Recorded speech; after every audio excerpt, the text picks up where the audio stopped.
காவல் நிலையத்திலே புகுந்து ஒரு எஸ்ஐயை தாக்கியிருக்காரு ஒரு நபர். அது பத்தின ஒரு செய்தி தான் பார்க்கிறோம்.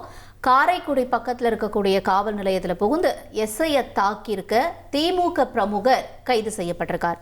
அதாவது மணல் கடத்தல தட்டி கேட்டதுனால தாக்குதல் நடத்தி இருக்கக்கூடிய நிலையில போலீசார் அவர்கிட்ட கைது செஞ்சு தீவிர விசாரணையை நடத்திட்டு வராங்க. அந்த எஸ்ஐ பேர் துரைசிங்கம், கைது செய்யப்பட்ட திமுக நிர்வாகி பேர் அடைக்கலம். ஓகே.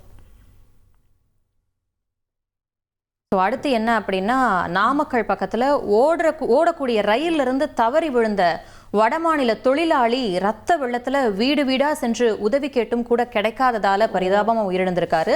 சுமார் 45 வயது மதிக்கத்தக்க அந்த வடமாநில தொழிலாளி யார் அப்படின்னு போலீசார் விசாரணை மேற்கொண்டுட்டு இருக்காங்க. விழுந்த உடனே அவர் உயிரோடு தான் இருந்திருக்காரு. எழுந்திருச்சு ஒரு அதிகாலை நேரத்துல, அதாவது இருள் சூழ்ந்திருக்கக்கூடிய நேரத்துல விபத்து நடந்ததால ஒவ்வொரு வீட்டு கதவையா போய் தட்டிருக்காரு. ஆனா அது அந்த சமயம் இருட்டா இருந்தனால அவங்களுக்கு கேட்கலையா என்னன்னு தெரியல. நிறைய வீடுகள் காலியா இருந்ததாகவும் சொல்லப்படுது. அவ்வளவு தூரம் உதவி கேட்டும் கடைசியில சாலையிலே ரத்த வெள்ளத்துல மயங்கி விழுந்து உயிரிழந்திருக்காரு. அது தொடர்பான விசாரணையும் போய்கிட்டு இருக்கு. இந்த அமோனியா வாயு கசிவு சம்பவத்துல தொடர்ச்சியா மரணங்கள் நிகழ்றது ஒரு அதிர்ச்சி அளிக்கக்கூடிய விஷயமா இருக்கு. அதன்படி பலி எண்ணிக்கை உயர்ந்திருக்கு. அது தொடர்பான ஒரு செய்தியை தான் பார்க்கிறோம்.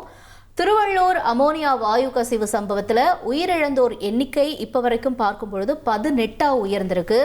சென்னை ராஜீவ்காந்தி மருத்துவமனையில அனுமதிக்கப்பட்டு சிகிச்சையில் இருந்த ஒடிசா மாநிலத்தை சேர்ந்த பெண் சிகிச்சை பலனில்லாம உயிரிழந்திருக்காங்க. அதே போல திருவள்ளூர் ஆலையிலிருந்து அம்மோனியா வாயு அகற்றும் பணியானது நாளைக்கு நடைபெறக்கூடிய நிலையில அதிகாரிகள்லாம் அந்த இடத்தை ஆய்வு பண்ணிக்கிட்டு இருக்காங்க.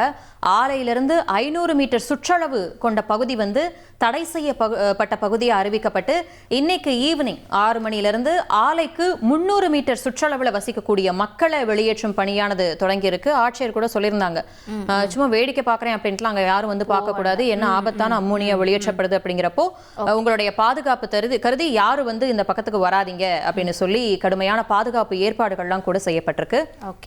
கேட்கும் போதே நெஞ்சையே பதற வைக்குது இந்த சம்பவம். ஒருவேளை நம்ம அந்த இடத்துல இருந்தால் உதவி செஞ்சிருப்போம்னு கூட நிறைய பேர் யோசிச்சிருக்கலாம். பட் அன்ஃபார்ச்சுனேட்லி அவர் உயிரிழந்திருக்காரு.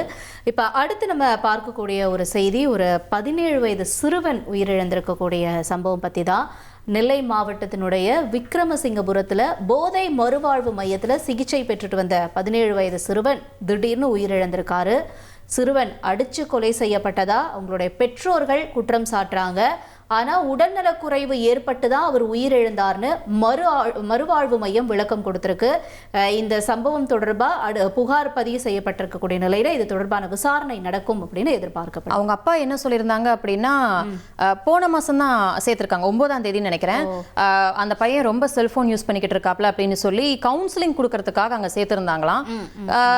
பார்த்தா திடீர்னு அவங்க அப்பாவுக்கு கால் வந்திருக்கு, இப்படி உங்க பையன் உடம்பு சரியில்லாம இறந்துட்டாரு அப்படின்னு சொல்லி. ஆனா அவங்க அப்பா போய் அந்த பையனோட உடலை பார்க்கும்போது கை ரெண்டுலயுமே கயிறுல கட்டுனதுக்கான தடம் இருக்கு, ரத்த காயம் இருக்கு அப்படின்னு சொல்லி அவங்க அப்பா சொல்றாரு. அதனால இது தொடர்பா தீவிரமா விசாரணை பண்ணணும் அப்படின்னு அவர் கோரிக்கை விடுத்திருக்காரு. உண்மை வந்துரும் பார்க்கலாம். இனி செல்லும் இடமெல்லாம் செய்தி.